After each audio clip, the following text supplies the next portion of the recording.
This is Western Buddha, and today we're gonna be watching this video just for a little bit. Cheating is the plot, and we're supposed to clap. I've been thinking uh, about like a lot of what's happening in just specific demographics in America, like the whole black fatigue and the whole white fatigue, and Mexicans are, or I should say, Latinos are taking your jobs. And I have a couple black creators that I absolutely agree with them about the whole demographic of white people just being seen as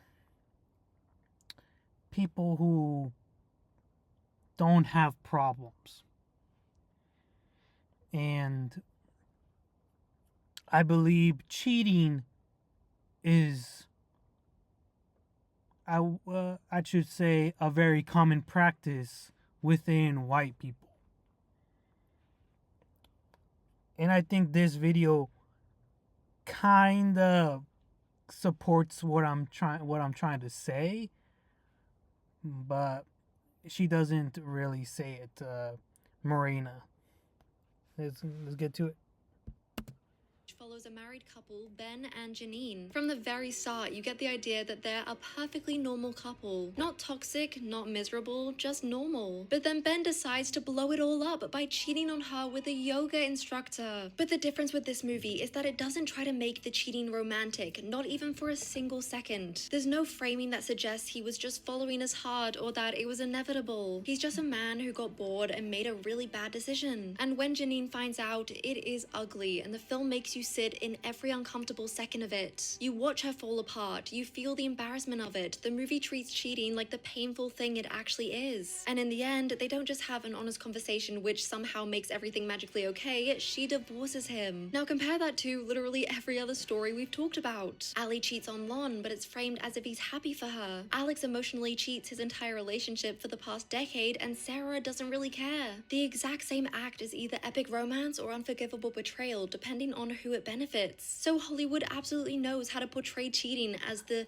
disgusting, gross thing it is, but for some reason it rarely does. So the question is, why is it so common for movies to romanticize cheating? And the honest answer to this is pretty simple. Cheating makes for a good story. It creates tension without writers having to do the harder work of building a relationship that's genuinely compelling on its own. Cheating also lets stories sell the fantasy of being chosen. That's the real drug underneath almost all of these plots. The idea that someone would risk everything for you, their relationship, their reputation, their entire life just for you. And when you frame it like that, it makes sense why this trope shows up constantly in movies aimed towards women. Not because cheating itself is the fantasy, but because being wanted that badly is. But there is actually a much deeper issue here, one that most people might not actually realize. It's called cultivation theory, and it suggests that the more you're exposed to the same type of storytelling, the more it shapes what feels normal to you. So when you grow up watching film after film where true love is treated as a free pass to cheat on your perfectly fine partner, you absorb that. And I know that sounds a bit dramatic, okay? No one watches The Notebook once and immediately thinks, okay, cheating is fine now. No, it is way more subtle than that. It's that you watch The Notebook, and then you watch The Office, and then Love Actually, and then People We Meet on Vacation, and slowly your brain starts building this picture of what love is supposed to look like. If your relationship is peaceful, it must be lacking. If it's intense and chaotic, it must be right. Because these movies don't just romanticize cheating, they tell us that if he doesn't dangle off a Ferris wheel for you, then it's not true love. And that is where it becomes a problem, because real love is also loyalty. Real love is also honesty. Real love is also a boring Tuesday when nothing happens and you still choose that person. But Hollywood isn't interested in that Tuesday love because it doesn't make for a good movie. At the end of the day, the problem isn't that movies show cheating, the problem is that it asks you to call it romance. Because these stories aren't just showing us what love looks looks like, they're showing us what love excuses. And I'm sorry, but I'm done letting a slow motion kiss in the rain convince me that someone's partner is just background noise. And if you're gonna build a love story on betrayal, then show us the cost. Actually let us see the consequences. Because if your greatest love story of all time only works because someone got hurt in the process, that isn't romance, that's just bad behavior with good cinematography. Let me know your opinions on this in the comments. If cheating is something that bothers you in movies, if there's one movie that sticks out to you where... Anyways, yeah, I mean, I agree with like the whole Hollywood potentially having the worst fucking writers of all time. And of course, the CIA is in Hollywood, obviously. But I do also believe that, and this is what I've been telling everybody, I might have, hear me now, quote me later, because I'm pretty sure in the near future, that whole cultivation theory is gonna be like what I'm about to say. And it's whatever storytelling a society tells is a representation of how people act within that society. So these cheating movies is exactly how, or it's something that happens pretty often. And a lot of people don't want to admit it. And I'm specifically talking about white people that cheat the most. I was looking into more about the baby boomers and how their parents basically were like super rich. And there was this like message to guys. Oh God, I had the burp. There was a message for a lot of dads and guys that was, I guess you could say, propaganda that, oh, having status is better than having a family. So a lot of men would spend so much time at work, like 12-hour shifts or something like that, like crazy amount of hours, and just be there all the whole fucking day, and then come back home like at nighttime or whatever time, and not really like give attention to their like spouse. In fact, there was actually a TikTok that I just saw a while back, now that I think about it, where a dude, he had like a computer job. He was like IT, and he comes back home, and he says hi to his wife, and then he spends time with his fucking dog the whole day. And I remember the guy that was reacting to the video was like, so you only say hi to your wife once and not even eat like dinner with her? Like, I believe she was like, oh, there's KFC in the fucking fridge or some shit like that. And that's all. Like, that was like the only interaction they had the entire day. Was just him being like, I'm back home. And that's it. And it was like, what the fuck? Like, it looked like it was just two roommates or just two fucking strangers living in a house and not interacting for like the entire time. And so, you know, now that I think about it, it's like, oh shit, that's pretty notable. Like, white people don't really have that type of like signs of affection towards each other when you really think about it. And I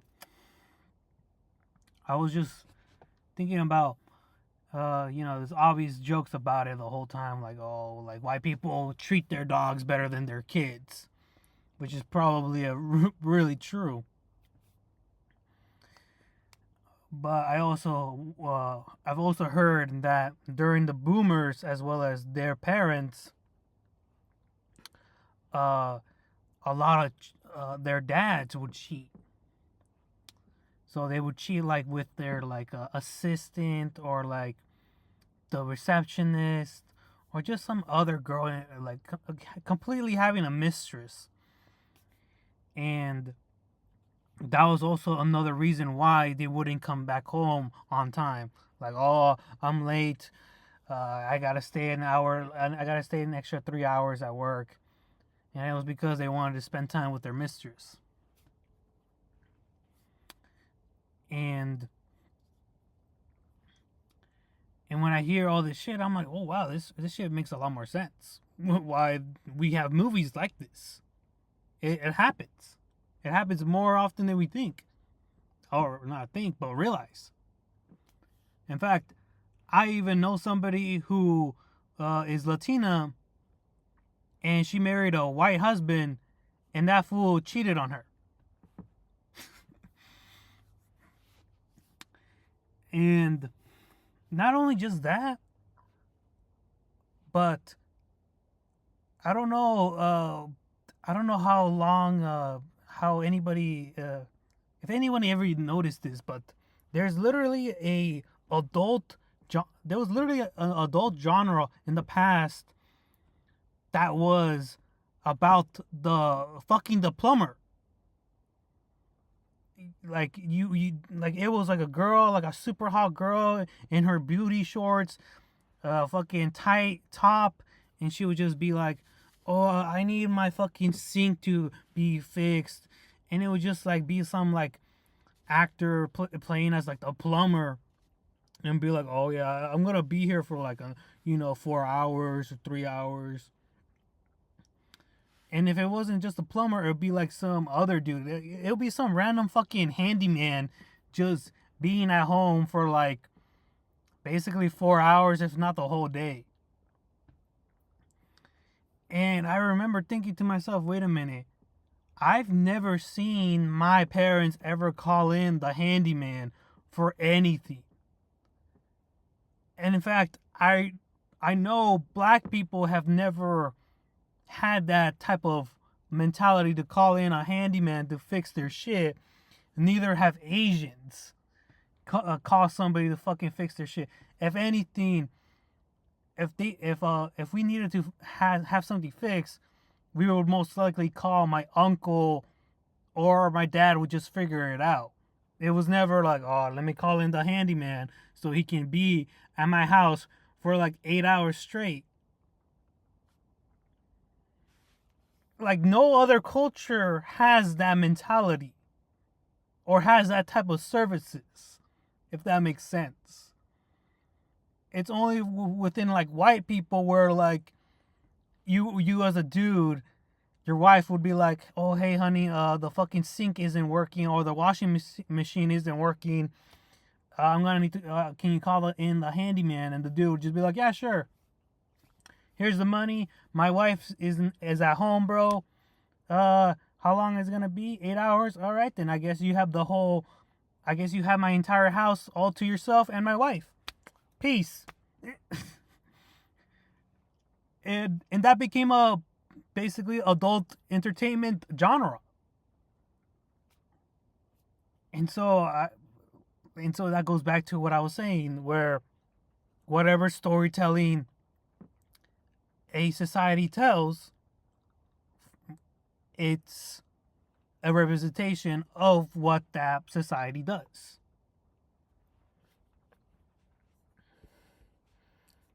Let me see the comment section. If they cheated to be with you, what makes you think they wouldn't cheat on you? No shit, bro.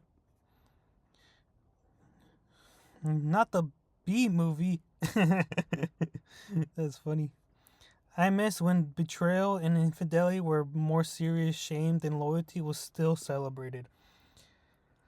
To be completely honest, bro, I feel like this whole hookup culture that we currently have is completely a byproduct of this whole cheating.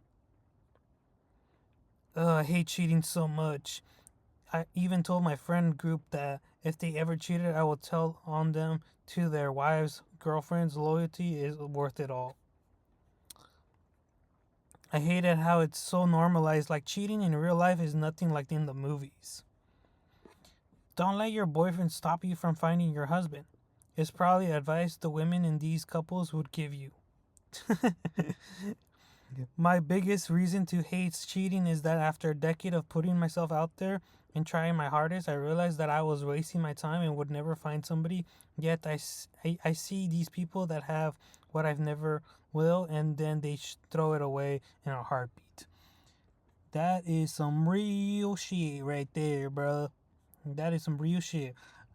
This happens so often. All of these movies need a this only works if you're attractive.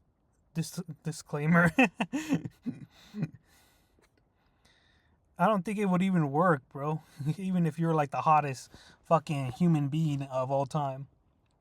Finding yourself has always been code for sampling new meat. One important nuance which I seem to notice in almost every infidelity themed movies. Oh. Man cheating. He is bad, abusive, and obnoxious person, unworthy of love. Women cheating. She is justified, confused, seeking her true love, and brave person. What the fuck? That was also what I was trying to say too. Was that, in the past, well, when it comes to like the hookup culture that we currently have, I'll probably make a video about. I'll probably say the same thing later on, but before this whole like finding, like there was a time where people were saying like, oh, find yourself, don't just be with somebody and just expect to be fucking happy with them. Go out there and find yourself, try new things, otherwise you won't be happy, and such and such.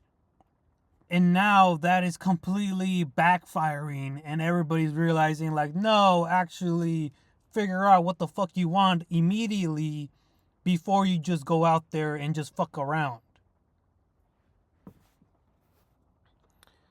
I'm so sick of Hollywood normalizing cheating.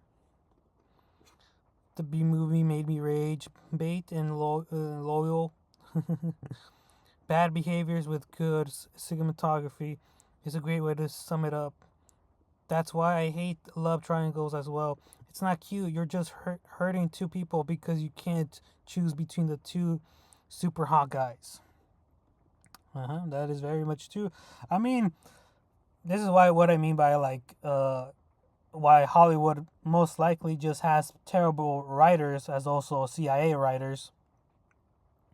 Because I've seen anime romances, and that shit is fire.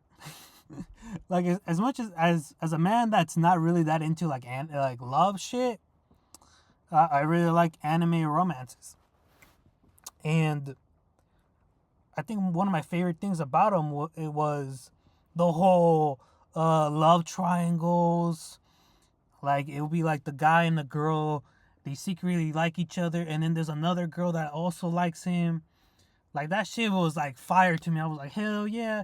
And like a lot of people would get fucking pissed about that shit, bro. I'm like, what are you guys talking about? This shit is good. And usually the girls would be like so much better. You're just like, fuck, dude. Who the fuck can you choose? Like some guys, like currently in the anime community, like the blue-haired curse is like the girls with the blue hair.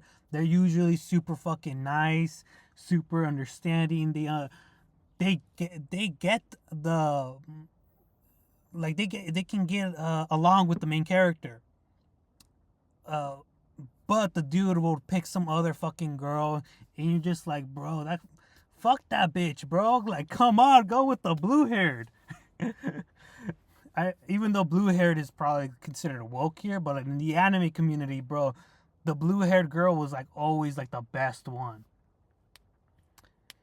And of course, there's other girls that don't have blue hair, but it was just something that a lot of people noticed, and I was like, yeah, that's so true. Like, I remember, I remember one particular anime where the girl had like bluish green hair, and I was like, damn, bro, that girl. At first, you didn't even notice that she would be like like falling in love with the fucking dude, but later on, she did, and like the way it like how she developed her feelings for him was so natural and so like, damn, bro, like I cannot believe you fucking nailed this girl, bro. But the dude was like, no, I want to be with somebody like me who's also a fucking loser, not with somebody like you who's popular. And I was like, bro, shut the fuck up, bro. Come on now. But yeah, he ended up being with the other fucking girl, and everybody hated that anime. Usually in the animes, even though they're better than fucking romance movies in America, they usually end up with the worst fucking person in the eyes of the audience, and usually just in general. But yeah, man. Let me know in the comments what you guys think. Do you think white people cheat a lot? I certainly believe so. I definitely believe that white people love committing adultery. But anyways, my lunch is over. Peace.